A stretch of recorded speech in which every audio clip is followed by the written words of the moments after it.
Between living alone and working at home, and food delivery, Netflix, and FaceTime, I sometimes feel like a particularly looks and cheerful agoraphobe.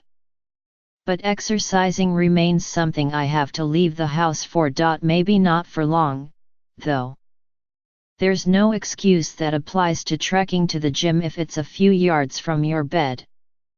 The exercise world seems to be banking on at-home workouts as the next big thing.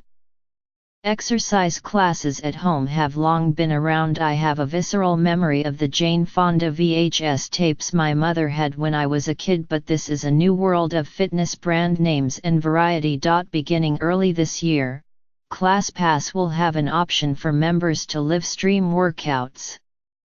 Something like yoga that just requires a little space and no equipment would work well, but what about treadmills, boxing classes, or spinning? Indoor cycling classes like SoulCycle and Flywheel are my cardio of choice. You're in and out in 45 minutes, you sweat, and it's usually so dark that no one can see me trying to cycle and dance to French Montana at the same time. But if you add the $30 something for a class in New York, plus the subway or taxi home, it's an expensive habit, even if I justify it as healthy. As my father pointed out after I did a 90-minute SoulCycle class on Thanksgiving that cost almost $70, couldn't you just run outside?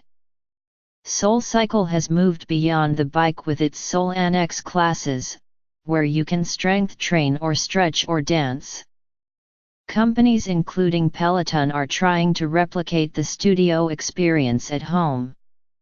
That startup, which introduced its at-home indoor cycling bike system in 2013, was valued last year at $1.25 billion.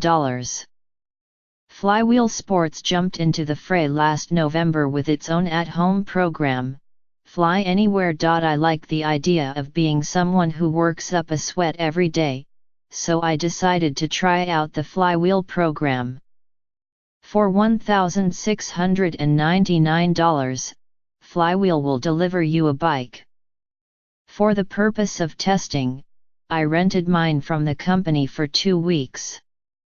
The bike doesn't take up a great deal of space. It sits on a mat the size of a large beach towel, but if you don't have a sprawling home, there's the matter of where to put it. I live in a one-bedroom apartment and kept it between my sofa and a bookshelf, so close that I could reach out with my left hand and touch the Bible in French or a biography of Judy Chicago if I need inspiration.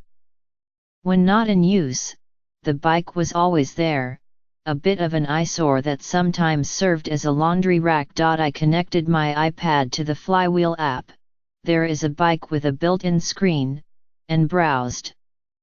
There are live classes where you can ride along in real time with the New York studio, or you can choose an on-demand class, which range from 20 to 60 minutes. There are classic method classes with cycling and the signature pipe-shaped weights. A 2-pound and a 4-pound come with the bike. Power is a more intense ride, beats is rhythm-based. You can also take the off-bike workouts like flybar and stretch and recover. What makes Flywheel particularly precise and beloved by a certain type A fitness freak is the torque board, a screen that shows how hard you're working in relationship to everyone else in class. You can opt out if you prefer not to know or share, but because of masochistic tendencies, I always keep mine on.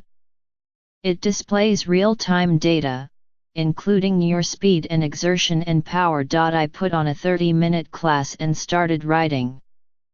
The first song was Two Princes by the Spin Doctors.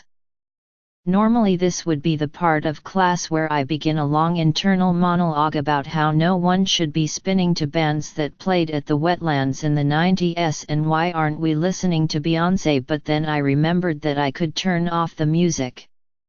Or at least turn it way down. You can modulate how much of the instructor or music you hear, so if it's a class you've taken before, you can adjust toward music. If you hate the music, you can adjust for the instructor and put on your own, as I did. I would spend many hours taking classes while listening to the Rap Caviar playlist on Spotify, podcasts about true crime, The Clash. Instructors like Deona Littleton, who quickly became my favorite, would remind me that feelings are not facts. Deona would suggest pedaling at 100 rpm, but perhaps some of us would like to try 120. I don't know your life, she was fond of saying. Or, what if this was your best ride ever? Alas, it never was. I reliably ended most classes second to last on the torque board. At home, distractions are unavoidable. One morning I paused a class 10 minutes in to investigate a strange noise and ended up getting locked out on my fire escape wearing nothing but a sports bra, leggings, and socks in 23-degree weather.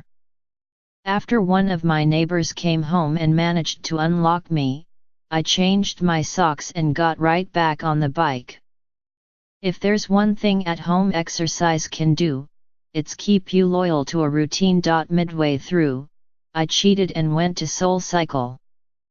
I missed the energy of other people in the room and the smell of the grapefruit candles, which made the workout seem somehow more fulfilling.